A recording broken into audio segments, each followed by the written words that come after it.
የአማራን የህልውና አደጋ ከመከላከል ትግል ጋር የተያያዙ የተመጠኑ የግል ምልከታዎች የካቲት 2017 ዓ.ም በአንዳርጋቸው ጽጌ ክፍል 2 ተራ ቁጥር 3 የአማራ የህልውና ትግል የአማራ ታጋዮች የጋራ ግንዛቤ የአማራ የህልውና አደጋ እንዲህ በቀላሉ በዋዛ ፈዛዛ የሚቃለል እንዳልሆነ መታወቅ አለበት።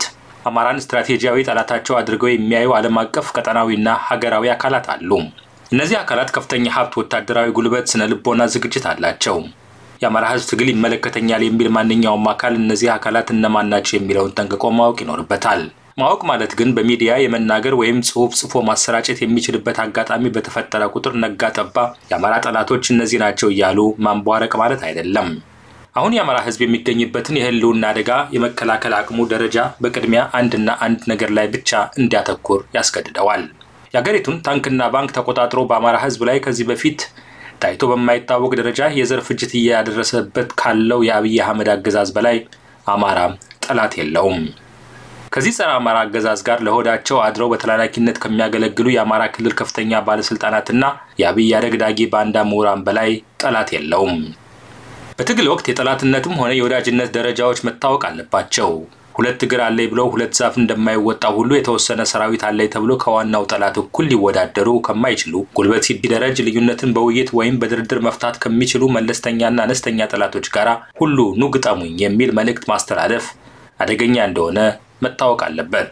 አማራው የራሱን የቤት ስራ ሳይሰራ ራሱን ከህልውና አደጋ መከላከል የሚያስችል ጥርት ያለ ሁሉንም አማራ የሚገዛ ርዕዮተ ዓለምና ማንንም ጉልበተኛ አደብ ማስገዛት የሚያስችል አንድ ወጥ ወታደራዊ ቁመና ሳይላበስ በቀጥታ ከህልውናው ትግል ጋር ግንኙነት በሌላቸው የሀገራት የቀጠናው የአፍሪካና የዓለም ጉዳዮች ላይ የሚጨነቅበት ምንም አይነት አመክንዮ ማቅረብ አይቻልም።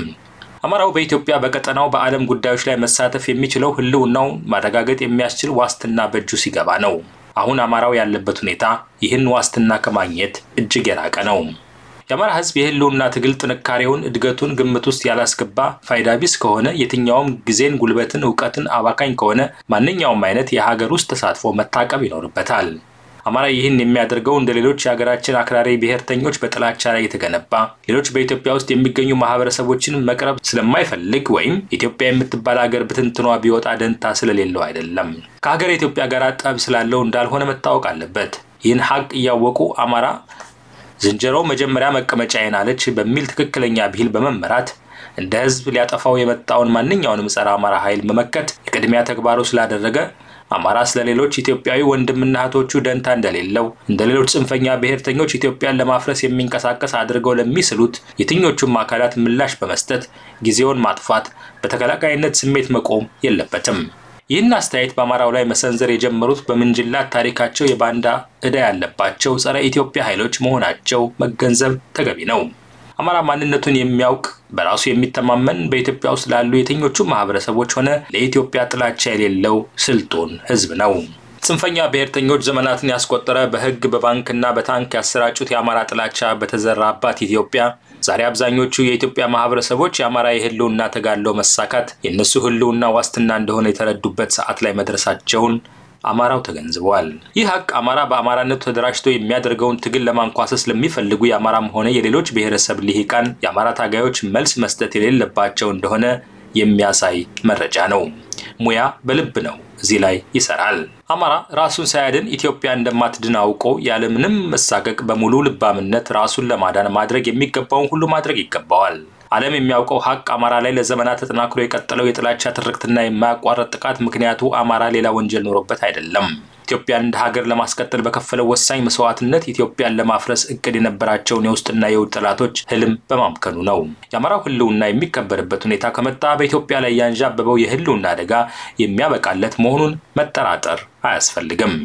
ፀሐይ የሞቀው ሀቅ ዛሬ ኢትዮጵያ ለምትገኝበት ትልቅ ምስቅልቅል ዋናው ምክንያት ከዚህ ምስቅልቅል በዋነኝነት ሊታደጋት ይችል የነበረው የአማራ ህዝብና ልሂቅ ጸረ ኢትዮጵያዊ ጸረ አማራ ኃይሎች በሰሩት የሚያስገርም የፖለቲካ ሰርጀሪ በሀገሪቱ ፖለቲካዊ፣ ኢኮኖሚያዊ፣ ማህበራዊ እና ዲፕሎማሲያዊ ህይወት ውስጥ ሚና እንዳይኖረው መደረጉ ነው።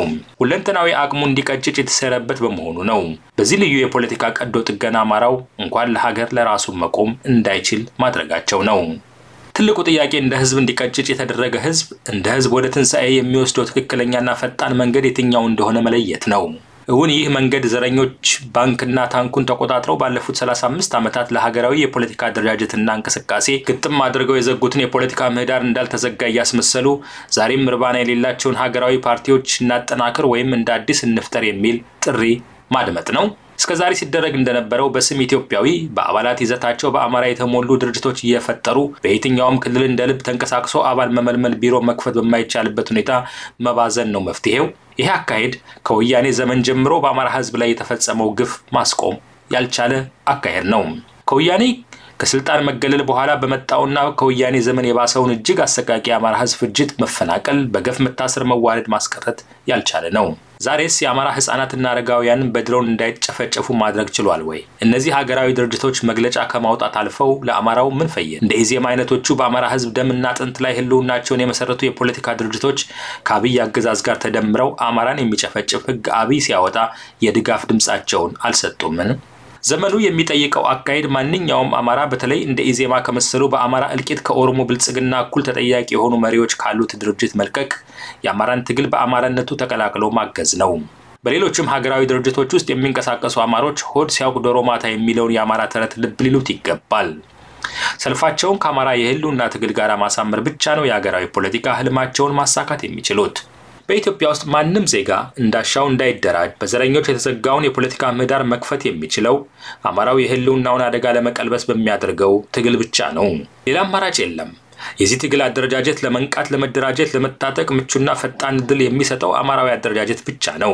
ፖለቲካ የሚሆኑ ነገሮች ጥበብ ነው የሚባለውን ከብዙ የፖለቲካ ተመክሮች ላይ ተመስርቶ የተቀመረውን አባባል የሚረዳ ማንኛውም አማራ ትክክለኛው አማራጭ በአማራነት መደራጀት እንደሆነ ሊስተው አይገባም። ይህ ሀቅ ነው። የአማራን የህልውና ትግል ሀገር አፍራሽ፣ ዘረኝነትን አባባሽ አድርገው የሚያዩ አካላት ከተሳሳተ አመለካከታቸው ታርመው አማራ ለህልውና መከበር የሚያደርገውን ትግል በሙሉ ልባቸው እንዲደግፉት ግዴታ የሚጭንባቸው። ይህን ሀቅ በተለይ ለአማራው ከዛም ለኢትዮጵያ እናስባለን የሚሉ ሌሎች ዜጎች በሙሉ ሊያጤኑት ይገባል። አራተኛ የአማራ ትግልና የፋኖ ማንፌስቶ። በተደጋጋሚ አማራ የትግል ማንፌስቶ የለውም የሚለው ጉዳይ ይነሳል። አዎ የለው። ይህ ማለት ሁሉም በሀገር ውስጥና ከሀገር ውጭ የሚገኙ የፋኖ ቡድኖች ማንፌስቶ መጻፍ ተስኗቸዋል ማለት አይደለም። እጅግ በርካታ ማንፌስቶዎች ተጽፈዋል። ማንፌስቶ መጻፍ በጣም ቀላል ነገር ነው። በተለይ የአማራ ህዝብ የትግል ማንፌስቶ የጎጃሙ የፋኖ አመራር አባል የሆነው አርበኛ አስረስ እንዳለው በቀን 5 ማንፌስቶ መጻፍ ይቻላል። አርበኛ አስረስ 2 አይነት ማንፌስቶዎች እንዳሉት ገብቶታል። እንደተፈለገ ያለው ማንፌስቶ ዝርዝር የፖለቲካ ፕሮግራምና ፖሊሲዎች እንዴት በተግባር ሊተረጎሙ እንደሚችሉ የሚያሳይ ለምርጫ እየተዘጋጁ ያሉ ፓርቲዎች የሚያቀርቡት አይነት ሰነድ አይደለም። ይህ አንዱ አይነት ማንፌስቶ ነው። ይህ አይነት ማንፌስቶ የሚዘጋጅበት ሁኔታ የተለየ ነው። ማዘጋጀቱም ዝርዝር ጥናት የሚጠይቅ፣ ሰነዱን በጣም ብዙ ዝርዝር ነገሮችን ያካተተ ነው። ሌላው ማንፌስቶ በጣም ጥቅል ጉዳዮችን የሚያነሳ ነው። የድሮ አብቅቶለት በአዲስ አተያይ በአዲስ አካሄድ ወደ አዲስ ዘመን የሚወስድ ነገር መምጣቱን የሚያበስር ጥቅል የሆነ መነሻና መዳረሻን የሚያመላክት ማንፌስቶ ነው። አንዳንድ ማንፌስቶዎች ጥቅል ሆነውም ረጅም ሊሆኑ ይችላሉ። ዝነኛውና በ1848 በካርል ማርክስ በፍሬድሪክ ኤንግልስ የተጻፈው የኮሙኒስት ማንፌስቶ እንደዚህ አይነት ነው። በትንሽ መጽሐፍ መልኩ የተሰነደ ነው። ይህ ሆነው ሰፊ የንድፈ ሐሳብ ይዘት ስለነበረው ነው።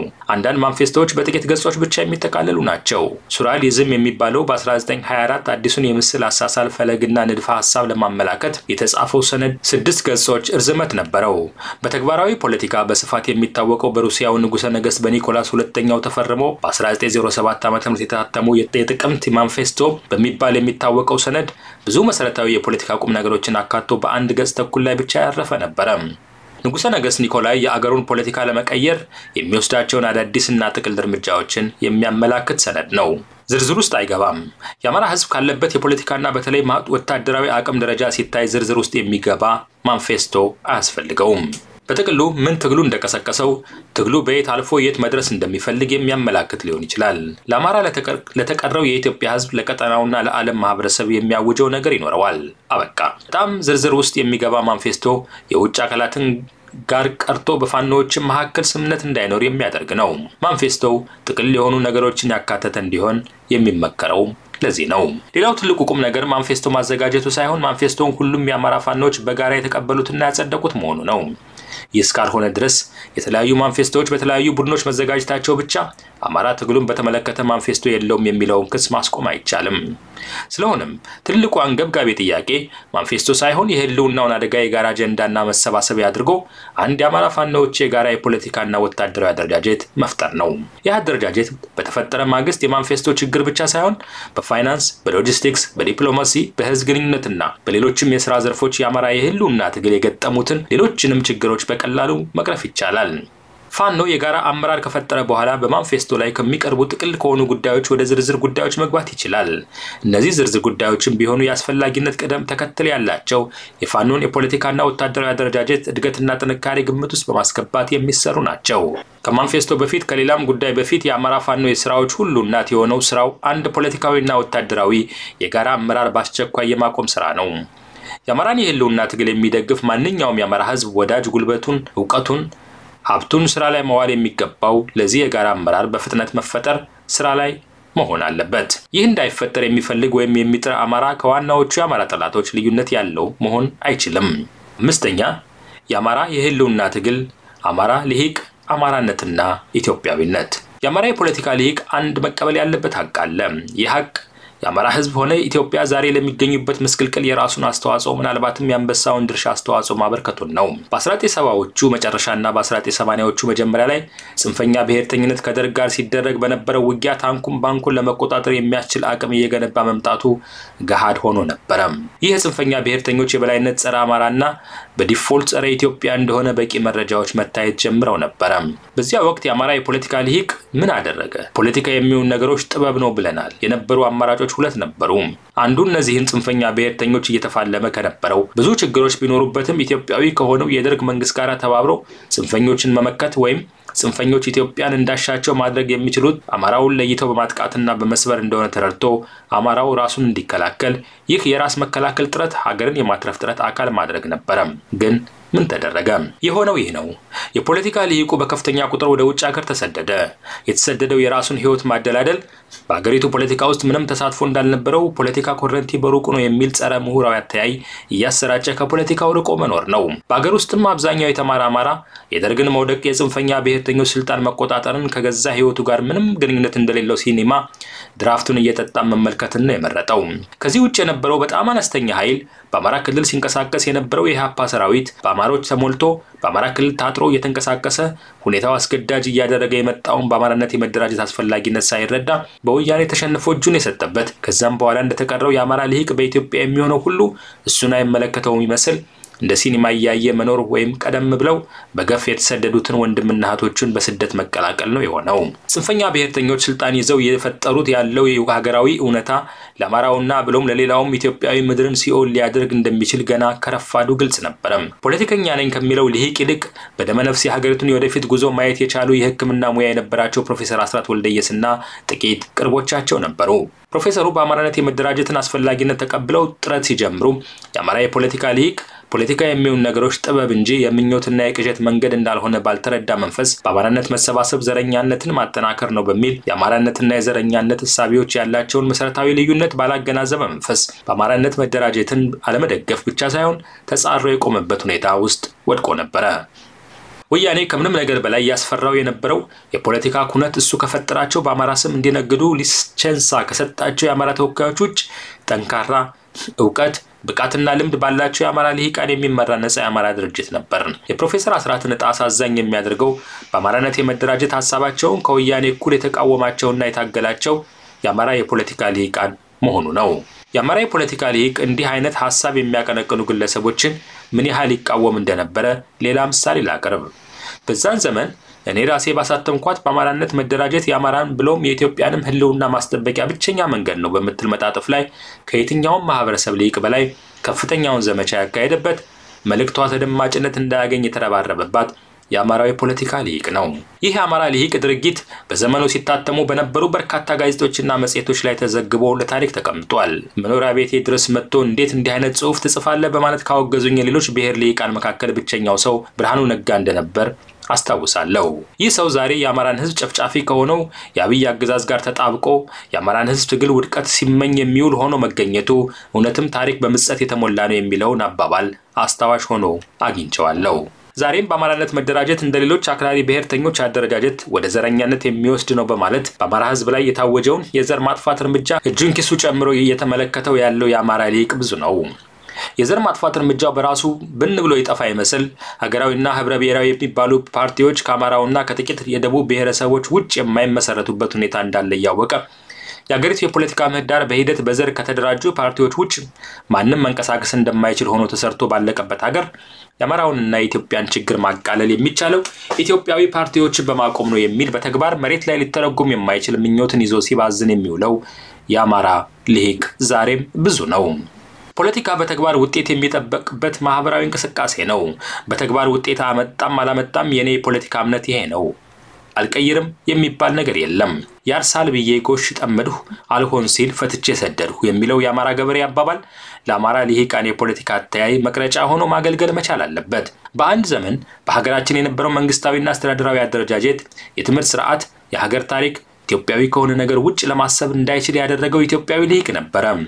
ይህ ሊቅ በሂደት አንዳንዱ ኢትዮጵያዊነቱን ክዶ አንዳንዱ ደግሞ በኢትዮጵያዊነቱና በብሔረሰብ ማንነቱ መሃል ተቃርኖ እንደሌለ በማመን ራሱን በብሔረሰብ አደራጅቶ የሚንቀሳቀስበት ሁኔታ በኢትዮጵያ ተፈጥሯል። ለሀገሪቱ ስልጣን፣ ሀብት፣ ወታደራዊ ጉልበት በእነዚህ አካላት እጅ ከገባ ውሎ አድሯል። ገብቶ ግን ሰላም፣ ብልጽግና፣ ፍትህና እኩልነትን አላመጣም። አዲሱን የኢትዮጵያ የፖለቲካ እውነታ ተረድቶ ስልጣን የያዙ ጽንፈኛ ብሔርተኞች ለይተው የጥቃት ኢላማ ያደረጉትን የአማራ ሊቅና የአማራውን ህዝብ ለመታደግ በአማራነት ለመደራጀት አለመፍቀድ የአማራ ምሁር የሰራው ትልቁ ምሁራዊ ኃጢአት ነው። አሁንም ቢሆን ይህ በፍጥነት መስተካከል አለበት። ከዚህ በኋላ ወደድንም ጠላንም ሰፊ መሰረት ያላቸው ህብረ ብሔራዊ ወይም ኢትዮጵያዊ የሆኑ የፖለቲካ ድርጅቶች የሚመሰረቱት ከታች ወደ ላይ ብቻ ነው። በብሔረሰብ ደረጃ ውክልና የተሰጣቸው ግለሰቦችና ቡድኖች በጋራ ማህበረሰባቸውን ወክለው ከታች ወደ ላይ በሚገነቡት ኢትዮጵያዊ ድርጅት አማካኝነት ብቻ እንጂ ጥቂቶች በውጭ ሀገር ሆነው በሀገር ውስጥ አዲስ አበባ ላይ ተቀምጠው ኢትዮጵያዊ ወይም ሀገራዊ ድርጅት እናቆማለን ወይም አቆመናል በሚሉት መንገድ የሚመሰረት አይሆንም። የማድረግ መብት የላቸውም እያልኩ አይደለም፣ አድርገው ታይተናል። የፈየዱት ነገር የለም ለማለት ነው። የኢትዮጵያ ህዝብ ዕጣ የሚወሰነው ከታች ወደ ላይ ብሔረሰባዊ ወይም ማህበረሰባዊ ውክልና ይዘው በሚመጡ ድርጅቶች ነው። የኢትዮጵያ ህዝብ እርስ በርሱ እንዲባላ ያደረገ ህገ መንግስት፣ ፖለቲካዊ አደረጃጀት፣ አስተዳደራዊ መዋቅር ይቀጥል ወይም ይወገድ የሚለው ጥያቄ የሚወሰነው እነዚህ ኃይሎች በጋራ በሚያደርጉት ምክክር ነው። የምክክሩ አማራጭ ካልተሳካ ተቃራኒ የፖለቲካ ፍላጎታቸውን ያላቸው አካላት ልዩነታቸውን የሚፈቱት በፊልሚያ ይሆናል። በፊልሚያው አሸናፊና ተሸናፊ ይኖራል ወይ? ለማን ይጠቅማል? ሌላ ጥያቄ ነው። የፊልማው ጉዳይ ግን ከዚህ ቀደም እንደነበረው አንዱ ወገን ባዶ እጁን ሌላው ወገን እስከ ጥርሱ ታጥቆ አንዱ ወገን በሐሰት ፕሮፓጋንዳ አጋር አሰልፎ ሌላው ወገን በሐሰት ፕሮፓጋንዳ ወገን አጥቶ አይሆንም። ዘመን ተቀይሯል። ከላይ እንደተጠቀስኩት ፍልሚያው አሸናፊና ተሸናፊ ይኖረዋል አይኖረውም የሚለው ጥያቄ ራሱ አጠያያቂ ነው። የፖለቲካው አካሄድ ሐቅ ግን ይህ ነው። እዚህ ሂደት ውስጥ አማራው እንደ አማራ ተደራጅቶ ነቅቶና ታጥቆ በመገኘት ለአማራ ህዝብም ሆነ የአማራውን የፖለቲካ አመለካከት ለሚጋሩ የትኞቹ ማህበረሰቦች የልብ የሚሰጥ የህልውናቸው ዋስትና ካልሆነ ኢትዮጵያ ወደ ሲኦል የሚወስዳት ጉዞ ይፋጠናል። ይህ ማህበረሰቦችን በብሔር ወይም በዘውግ ደረጃ በመወከል የሚጀመር ሂደት በዘውግ ደረጃ መወከል የማይችሉ ወይም የማይፈልጉ የኢትዮጵያውያንን ችግር ውስጥ በጨመሩ አይቀርም። እነዚህ ዘውግ ዘለል ማንነት አለን ብለው የሚያስቡ የማህበረሰብ ክፍሎች ራሳቸውን አደራጅተው በኢትዮጵያ የፖለቲካ ብያኔ ውስጥ የሚሳተፉበት ሁኔታ ማዘጋጀት የራሳቸው ስራ ነው። ሆኖም ግን ይህን ፍላጎታቸውን ለማስፈጸም ሲሉ አማራውን በአማራነት እንዳይደራጅ ማድረግ ለአማራው ለነሱም የማይበጅ መሆኑን ሊረዱት ይገባል። ለነዚህ ዘውግ ዘለል ማንነት ላላቸው ኢትዮጵያውያን ሲባል የአማራ ህዝብ የገጠመውን የህልውና አደጋ መከላከል ወደማይችልበት ወደ አዲስ ህብረ ብሔራዊ አደረጃጀት መሳብ አይኖርበትም። ይህ አካሄድ ብዙ ጊዜ ተሞክሮ ያላዋጣ አካሄድ ነው። አማራ ተመልሶ ማንነቱን በሚበትን ተጨባጭ ውጤት ማምጣት በማይችል ሌላ አይነት ሀገራዊ አደረጃጀት ውስጥ ቢገባ ራሱንም ሆነ ሌሎችንም በአማራ ጥንካሬ ላይ ህልውናቸውን ይከበራል የሚል እምነት ያላቸውን በርካታ ትናንሽና መካከለኛ ማህበረሰቦችን እንዲሁም ዘውግ ዘለል ማንነት ያላቸውን ወገኖችን ከኢትዮጵያና ከአማራ ጥናቶች መከላከል አይችልም። ዘውግ ዘለል ማንነት አለን የሚሉ ግለሰቦች ወይም ቡድኖች የአማራ የማንነት መመዘኛ ዘር ስላልሆነ አማራ በማህበረሰብ የእድገት ደረጃው ብቸኛው እውነተኛ ብሔር የሚል ቃል የሚገባው ህዝብ ስለሆነ ማናቸውንም ዘውግ ዘለል ማንነት ያላቸውን ግለሰቦች አማራ አድርጎ ለመቀበል ችግር የሌለበት ማህበረሰብ ነው። ጥያቄው ራሳቸውን አማራ አድርገው ማየት ይችላሉ ወይ የሚለው ብቻ ነው። አማራን በደም ጥራት በማጥበብ የሁሉም ከአማርኛ ቋንቋ ሌላ ቋንቋ የማያውቅ ባህላቸው የአማራ ባህል የሆነ እሴታቸው የአማራ እሴት የሆነ እጣቸውን ከአማራ መኖር ወይ አለመኖር ጋር ያስተሳሰሩ በመላው ኢትዮጵያና በዓለም ዙሪያ የሚገኙ በሚሊዮኖች የሚቆጠሩ ኢትዮጵያውያን ከአማራ እንቅስቃሴ የሚያርቅ የተሳሳተ አመለካከት ያላቸው እጅግ በጣም ጥቂት ግለሰቦች እንዳሉ ይታወቃል። እነዚህ ጥቂት ግለሰቦች ግን ለዘመናት የተገነባን አማራዊ የሰዋዊ እሴት የማይወክሉ መሆናቸው መታወቅ አለበት። በተጨባጭ መሬት ላይ ያለው ሀቅ የሚመሰክረው ይህን እውነታ ነው። የአማራ ህዝብ ሆነ ሊሂቅ የትኛውንም በኢትዮጵያ በሚገኝ አንድ ማህበረሰብ ላይ የጥላቻ ትርክት ደርሶ በጥላቻ የታወረ ነገር በታሪኩ ሲሰራ የሚታወቅ ህዝብ አይደለም። የጀመረውም ትግል አንድ የሚጠላው ማህበረሰብ ከምድረ ገጽ ለማጥፋት አይደለም። የአማራ ጥሩ የሞት አማራ ብቻ ነው በሚል እኩይ ህሊና ላይ የተገነባ የታመመ ብሔርተኝነት ተሸካሚዎች በአማራ ላይ የያዙትን አይነት አቋም አማራው በሌሎች ማህበረሰቦች ላይ ከቶውኑ ሊይዘው የሚችል አቋም አይደለም። የአማራ ፋኖ አብይ በገፍ የሚልካቸውንና ግፍ የሚፈጽሙ ወታደሮችን ሲማርክ ማንነትን መሰረት ያደረገ ጥቃት የማይፈጽመው ዓለምን ያስገረም አያያዝ የሚያደርግላቸው ለዚህ ነው። እስር ቤት ያገኛቸውንም የትግራይ ወታደራዊ መኮንኖች በማንነታቸው ጥቃት ሳይሆን ከስር እንዲወጡ አድርጎ ከዘመዶቻቸው ጋር እንዲቀላቀሉ ያደረገው ለፖለቲካ ፕሮፓጋንዳ አይደለም። አማራዊ እሴቱ ሰውን በሰውነቱ እንዲያይ የሚያስገድደው ስለሆነ ነው። ይህን የአማራን ፋኖ ድርጊት ከሌሎች መንግስታዊና መንግስታዊ ካልሆኑ በቅርቡ መሳሪያ ካነሱ አካላት ድርጊት ጋር ማነጻጸር በቂ ነው። አማራው የአንድ ዘውግ ማንነት አለን በማለት በኢትዮጵያ ስር እየሰደደ የመጣው ማንነትን መሰረት ያደረገ አደረጃጀት ላስጨነቃቸው ወገኖቹ ማስተላለፍ የሚገባው መልእክት አማራነት ህዝብነት ስለሆነ አማራነት ከኢትዮጵያዊነት ጋር ጠብ የሌለው አመለካከት ስለሆነ በአማራ የህልውና ትግል ውስጥ በቀጥታ በመሳተፍ በማገዝ የወደፊቱ ሀገራዊ የፖለቲካ ብያኔ ለናንተም ስጋት ምላሽ መስጠት እንዲችል በጋራ እንታገል የሚል ብቻ ነው። በዲያስፖራ ውስጥም በአማራ ለመደራጀት ፍላጎት ያለው አማራ በሙሉ እንደ ትግራዩ እንደ ኦሮሞ እንደ ሶማሌውና እንደ ሌላው የራሱን አማራዊ ማህበር በማቆም ከሌሎች ጋር የሚያደርገውን ግንኙነት በቀጥታ በአማራነት ማድረጉ ትልቅ ጥቅም ያለው የፖለቲካ አደረጃጀት የፓራዳይም ሽግሽግ ይሆናል። እውነቱን ነጋገር ከተባለ በውጭ ሀገራት ኢትዮጵያዊ የሚል ስያሜ የተሰጣቸው ማህበራት ልክ እንደ ሀገር ውስጥ ኢትዮጵያ የሚል ስም እንደተሰጣቸው የፖለቲካ ድርጅቶች በአማራና በሌሎች ጥቂት የደቡብ ብሔረሰቦች አባላት የተሞሉ ናቸው። እነዚህ የውጭ ሀገር ማህበራት ለኢትዮጵያ የሚል ስም ይዘው ከኦሮሞ ከትግራይና ከሌሎች ዘውጌ ማህበራት ጋራ በጋራ በሀገራችን ጉዳይ እንምከር የሚል ጥሪ ማቅረብ የማይችሉበት ዋናው ምክንያት ሌሎች በብሔር የተደራጁ ማህበራት ኢትዮጵያ የሚል ስም የሰጣችሁት ማህበር እኛን ያላካተተ በአማራ የተሞላ ነው። ለምን አማራ የሚል ስም ያለው ማህበር ይዛችሁ ጭምብላችሁን አውልቃችሁ አትመጡም ስለሚሉ ነው። አማራ ራሱን አማራ ስላለ ከኢትዮጵያዊነት የሚያርቀው ነገር እንደሌለ የታወቀ ነው። አው አማራ ነኝ በማለት ከኦሮሞና ከትግራዩ በኢትዮጵያ ጉዳይ የማይመክርበት ምንም ምክንያት የለም። በተለይ አማራነት ከማንም ባላነሰ የሚያኮራ ህዝብ መጠሪያ መሆኑን ያወቀ ይህን በማድረግ በውጭ ሀገር ሁሉንም ኢትዮጵያዊ በአንድ ጥላ ስር አሰባስቦ ለመምከር ትልቅ እንቅፋት ሆኖ የቆየው ችግር መነቀል ይችላል። ወይም ችግሩ የውሸት ችግር ከሆነም እሱንም ለማወቅ ይረዳል። በኦሮሞ በትግራይና በሌሎች ልሂቃን በኩል አማራ ኢትዮጵያዊ ከሚለው ስም ጋር በተያያዘ የሚሰራው ነገር ሁሉ ከኢትዮጵያ የተለየ ጥቅም ስላገኘ ራሱን የኢትዮጵያ ብቸኛ ኃላፊና ተቆርቋሪ አድርጎ ስለሚያይ ነው ብለው እንደሚያስቡ መታወቅ አለበት። እነዚህ ልሂቃን ኢትዮጵያ የሚባል ሀገር ቢፈርስ አማራ ብቻውን ተለይቶ እንደሚጎዳ አድርጎ የሚያይ እውነታን ማንበብ የተሳነው ህሊና እንዳላቸው አማራው ማወቅ አለበት። እንዲህ አይነት አመለካከት ስላላቸው ኢትዮጵያን እናፈርሳታለን በሚል ማስፈራሪያ አማራን አስጨነቀን የምንፈልገውን ቅጥ ያጣ ጥያቄ እያቀረብን እያስፈጸምን መኖር እንችላለን የሚል የተሳሳተ ግንዛቤ ይዘዋል። በተለይ ታንኩና ባንኩ በእጃቸው ከገባ በኋላ መገዳደሪያ የሚሆን ስንጥር በእጁ በሌለውና ለመብቱ ለጥቅሙ የሚቆምለት ድርጅት ባጣው አማራ ላይ ያሻቸውን ለመናገር ያሻቸውን ለመፈጸም የልብ ልብ ሰጥቷቸዋል። በጋራ በኢትዮጵያ ጉዳይ የመመካከሩ ችግር የሚመጣው ከእንዲህ አይነት የተዛባ አመለካከት ነው። በውጭ ሀገር ተገናኝቶ ለመመካከር ችግር የፈጠረው ምክክሩ ኢትዮጵያዊ የሆኑ አካላትና በብሔር በመደራጀታቸው ራሳቸውን ኢትዮጵያዊ ያልሆኑ አካላት አድርገው በሚያዩ አካላት መካከል የሚደረግ ምክክር የሚመስል ነገር ስላለው ነው። በውጭ ሀገራት እውነተኛ የሆነ ሁሉንም ከኢትዮጵያ ማህፀን የወጡ ልጆቿን ያካተተ አንድ ጠንካራ ኢትዮጵያዊ ማህበር መፍጠር ያልተቻለው ከላይ ባስቀመጥኩት ምክንያት ነው። አማራው በአማራነቱ ሲደራጅ በኦሮሞነቱ በትግራዊነቱ ተደራጅቶ ለተጨረሰው ኦሮሞና ትግራዋዩ የሚያደርገው ጥሪ ኑና የሁላችንም ሀገር በሆነው የጋራ ቤታችን በኢትዮጵያ ጉዳይ ላይ እንምከር የሚል ስለሚሆን ኦሮሞዎችም ሆኑ ትግራዋያኖች ሌሎችም ማህበረሰቦች ራሱን አማራ ብሎ ከሚጠራው አካል ጋር እንደ ማህበረሰብ ቁጭ ብለው በአገር ጉዳይ ለመነጋገር የሚከብዳቸው አይሆንም። ወደፊት እንደሚታየኝ እስከዛሬ ማድረግ ያልተቻለውን ሁሉን ኢትዮጵያዊ በጋራ ያቀፈ እውነተኛና ጠንካራ የኢትዮጵያውያን ፖለቲካዊ፣ ማህበራዊ፣ ባህላዊ ሌሎችንም እንቅስቃሴዎች በውጭ ሀገራት መፍጠር የሚቻለው በዚህ መንገድ ብቻ ነው። እስከዛሬ በመከርነው መንገድ ላይ ተቸንክረን እንቅር ከተባለ ውጤቱ ውሃ ቢወቅጡት እንቦጭ ከሚለው የተሻለ አይሆንም። እስካሁን ስንሄድበት በነበረው መንገድ እንቀጥል ከተባለ ኢትዮጵያ የሚለውን ስያሜ ለብቻው የያዘ በአብዛኛው በአማራዎች የተሞላ ማህበርና እዛ ማህበር ውስጥ የለንም ብለው የሚያምኑ ሌሎች ማህበረሰቦች በአንድ ላይ ተገናኝተው የመነጋገር እድላቸው ጠባብ ነው። በውጭ የሚገኙ ዘውግ ዘለል ማንነት አለን የሚሉ ግለሰቦችና ማህበረሰቦች ምን ይሆናሉ ለሚለው ጥያቄ የራሳቸውን አደረጃጀት ይዘው ወደ ጋራ ማህበር መምጣት ይችላሉ።